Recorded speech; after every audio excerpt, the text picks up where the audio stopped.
मित्रांनो, साऊथ अमेरिकेतील ॲमेझॉनचे जंगल हे जगातील सर्वात मोठे वर्षावन आहे. जगातील 20% ऑक्सिजनचा पुरवठा हा एकट्या ॲमेझॉनच्या जंगलामधून होतो. म्हणून ॲमेझॉनला जगाचं फुफ्फुस देखील म्हटलं जातं. क्षेत्रफळाच्या दृष्टिकोनातून पाहिलं तर भारतासारखे 2 देश या ॲमेझॉनच्या जंगलामध्ये सामावतील. हे जंगल इतके मोठे आहे की ते तब्बल 9 देशांमधून जाते. यातील सर्वात मोठा भाग म्हणजेच 60% इतका भाग हा एकट्या ब्राझील या देशामधून जातो.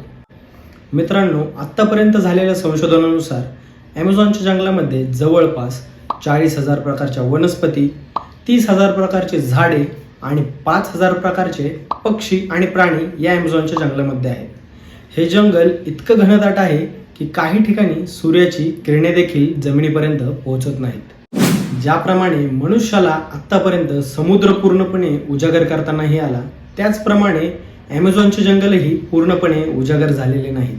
परंतु काही शोधकर्ते, रिसर्च इन्स्टिट्यूट, जर्नलिस्ट आणि स्थानिक लोकांनी दिलेल्या माहितीनुसार ॲमेझॉनच्या जंगलामध्ये अशी काही रहस्ये आहेत जी सर्वसामान्य नागरिकांना माहीत नाहीत. अशाच रहस्यांबद्दल आज आपण जाणून घेणार आहोत. जसे की या जंगलामध्ये सोन्याची नगरी आहे असे म्हटले जाते. विशालकाय 70 ते 75 फूट लांबीचे साप या जंगलामध्ये आहेत. उकळती नदी आहे. मांसाहारी वनस्पती आणि चालणारी झाडे आहे. तसेच मातीखाली, झाडाझुडपांखाली लपलेली शेकडो वर्षापूर्वीची या ठिकाणी सभ्यता देखील आहे असे मानले जाते. अशाच रहस्यांबद्दल आज आपण जाणून घेऊयात. राम राम मंडळी, मी कुलदीप. चावडीवरच्या गप्पा या आपल्या यूट्यूब चॅनलमध्ये तुमचं सर्वांचं स्वागत आहे.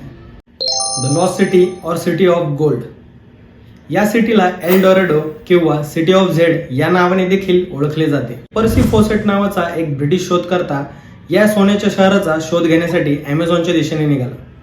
पर्सीला ब्राझीलमध्ये असलेल्या रिओ सिटीमधील एका लायब्ररीमध्ये खूप जुना असा हस्तलिखित मजकूर सापडला. या हस्तलिखित मजकुरामध्ये एका पोर्तुगीज शोधकर्त्याने ॲमेझॉनमध्ये असणाऱ्या सोन्याच्या शहराचे वर्णन केलेले दिसून आले. त्याने यामध्ये असे लिहिले होते की या शहराच्या भिंती आणि दरवाजे सोने आणि चांदीने बनलेले आहेत. या एका माहितीच्या आधारे पर्सी आपल्या मुलाला घेऊन ॲमेझॉनच्या दिशेने निघाला.